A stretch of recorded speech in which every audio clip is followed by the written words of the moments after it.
Liam, where did you get the idea for this event? Second, sorry. Oh. Let's have a level. Just this particular event or the whole games? The whole games. The whole games. We've been doing it for about 4 years now. Every year. Sorry, are you? Okay. Every year. Okay. Liam, when did you get the idea for this event? Well, we've been doing it for about 4 years now. Every year we have a big garden Olympics, and it just started back in about 92, 93. We just run in the garden, and that's Tyne, my little brothers, just over the short sprint here. And then it got a bit more, started doing a few more events, because they enjoyed it so much that they just kept coming, come on, give me a time trial, I'll have it. Alright, come on then. Right, well done. And then it got bigger and bigger. And then I started having a go, my brother started having a go. And before long we started keeping record books of the garden records, just like a diary really, something to look back on. And then we started having, 93 or 94 was the first one. I just had a high accumulation of friends and athletes and people. And it's just a great day for fun and enjoyment. I was going to say, because it obviously started as a family, you've actually got some very good athletes here now. That's right, yeah, we've got a few international rowers and a few international athletes. And can you tell me what they are and what they do? That's Rob Collins-Edge has jumped. He was the former Scottish national pole vault champion, and he was number 6 in Great Britain for the pole vault. But he's injured. He's got a back injury at the moment, so he's been saving himself all year for this event. Really, he's been peaking for this one. Sammy McElroy next to him. He was number 4. He was 4th in the world rowing back in 94, 95, junior level. And then there's Dave Hutchins sitting at the front here with the green pants on. He was in the winning boat at the Henley Royal Regatta this year. So he's a good athlete, but he's finding it hard to adapt to the standing triple jump at the moment. Who else? We've got Dave Hayden here at the moment. He's number 3, and he was former number 3 in Great Britain for swimming. And then we've got David Glendinning in the background there. He was actually 3rd in the European BMX Championships, and a Northumberland rugby player. And a few other ones. My little brother, he's the Northumberland county champion for hurdles and triple jump. So he's just set a world junior record here in the triple jump. And your girlfriend's a good high jumper, isn't she? Her girlfriend, yeah, she's the British number 1 for high jump. So she's going to give a demonstration later in the high jump. That's schools, isn't it? The British schools record, British schools champion, yeah. And she's got on Saturday, tomorrow we're going down to Birmingham for the 3As, which is the All England British Championships. And she's got a good chance of winning that one, so she's just saving herself for that, really. And you're a quite well-known runner as well, aren't you? We improve it all the time, yeah, getting better and better. What's your status at the moment?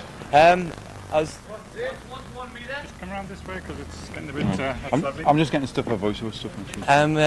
I was number 1 in Great Britain a couple of months ago. Now I'm number 2. I lost the British Championships by 100th of a second. I was slightly injured for it, but and then I had the English schools and I pulled my hamstring there and got beat again by 100th of a second. So it's been a very, very close season. It's been I've missed out by 200ths on the 2 biggest titles. So it's been unlucky, but it's been all experience. It's been great fun because it's the first year I've really had a hard training set, some hard training, and I've really enjoyed the year. I went to Slovenia for the European Junior Championships 2 weeks ago and pulled my hamstring again in the semi-final. So it's been plagued with injuries really this year, but I really enjoyed the experience over there, and that's what it's all about. And so I didn't put any pressure on myself. And this is just. Things like this are just, it personifies all the attributes of athletics the way it should be, without the pressure and things. And it's traditional. It just it lets everyone enjoy athletics, but enjoy the fun side of it. I was going to say, it's certainly more important to take part here and to win. That's right, that's it. Well, at the moment you're seeing the qualifying rounds and it's the taking part, but as the day gets on, when the finals come in and the semi-finals, it gets a bit more serious and people start taking it seriously. As you've seen the physio here, we've got the physiotherapist, and people will be using him a bit more throughout the day. Right. What do you think of event nights? I mean, you're really a serious athlete, aren't you? Oh yeah, definitely. I take it seriously, but I always concentrate on enjoying it. And then if you concentrate on enjoying the athletics, especially when you go to a big meeting, then it takes a lot of the pressure off. Because if you're enjoying it and you come 2nd or 3rd, you've had a great day. And so what? But come back and win next time. But if you go there and the only thing is to win, then you're going to be depressed if you don't. And so I always make it a priority to enjoy myself and have a laugh. Does this help you? Yeah, definitely. I haven't done any Garden Olympics Grand Prix this year, but this is my first outing all year. But Any little niggles I had, they're feeling all right at the moment, so feeling confident for the finals later on tonight. And I mean, how do you sort of approach the race? You seem to be quite competitive. Oh yes, definitely. We're all very competitive. Because, the world records that are established here are quite very high standard world records, because there's been that many meetings that they've been whittled down to a point now where if someone does break a world record, as you've seen, it's a big achievement. But it's because people come to the garden and say, "Oh, give me a go at the 100 metres, I'll get the record," and they get within half a second of it, and they realise how fast it actually is. But yeah, it's great fun. It is fun, but it's quite high standard stuff going on. It is, yeah. It's a high. People would be surprised how high standard it is, because some of the results, the events at the end of the day, at the 100 metres, it's actually 15 metres, but it'll probably be won. The final will be won in about 2.5 seconds. But if you take the first 15 metres of, say, the Olympic finals, that'll only be about 2.4, 2.3. So there's not much in it, because it's so close. There can't be much in it between the best and the worst. But it's so close that it's very high standard, yeah. So what do you get out of it, really? I love watching everyone. I love watching athletics, and I just love watching everyone. I love the statistics, and I love all the times, and just being part of it. It's like being part of a major championship, but in your own back garden. Actually, can I just get you around and look away? Can you look straight at me now? Yeah. Right. I'll ask you the question. So what do you get out of this then? Well, it's great fun. It's just thoroughly enjoying throughout the whole day, and it's like a major championships in your own back garden. And I love seeing all my little brothers and everyone come on and improving, because we've got all their times from the previous years, and every year you can see if they're improving. And most years everyone whittles their times down, and each Olympics gets higher and higher standard each year, until hopefully in a couple of years we'll have a few more internationals coming. I mean, you travel quite a way now, don't you, in competing? Yeah, all over the country, and even abroad now. But back in the gardens where it counts. This is where it counts, is Springfield. What are your real hopes for, as far as athletics is concerned? How old are you now, 19? I'm 18 at the moment.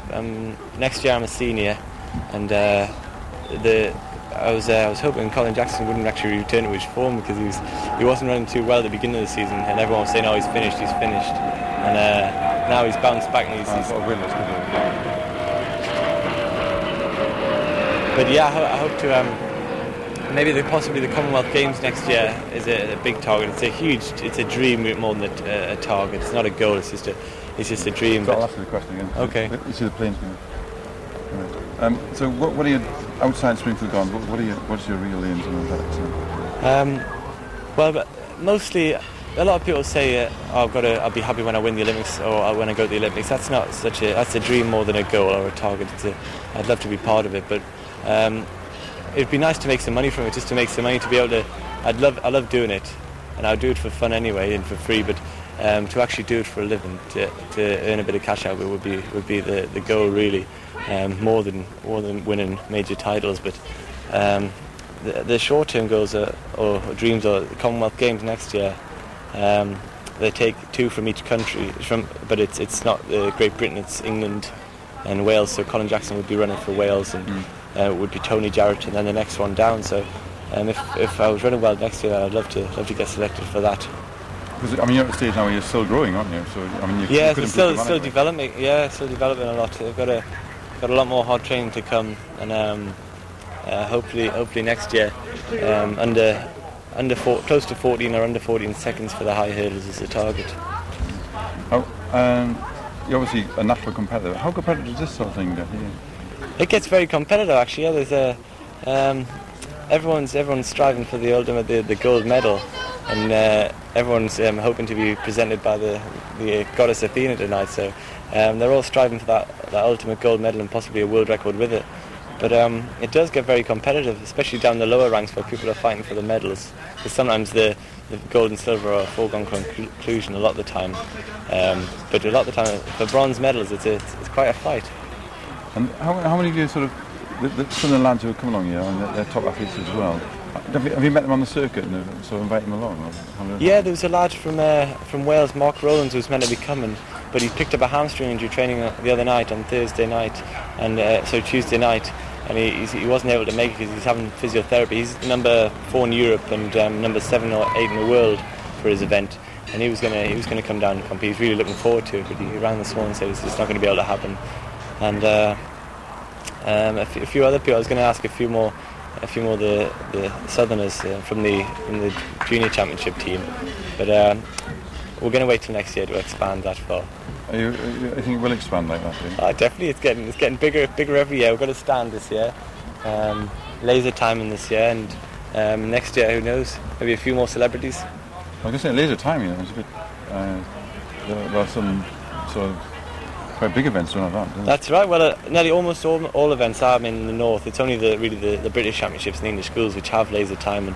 Usually, it's just hand time, manual timing, and that's never as reliable. But we thought we'd have to go big this year and get the electronic timing in. What do you think about this sort of event? It's great fun, brilliant, great all round. It shows all round ability. There's the standing long jump, and the high jump, and the 400s, and there's an overall prize for the Victor Ladorum, and that's the target today. But it's always a close competition between me and Richard McElroy, the rower, and my brother. So it's always a tough one. I think pity you would get it for the handheld camera. Okay, then, thanks a lot. Thanks a lot.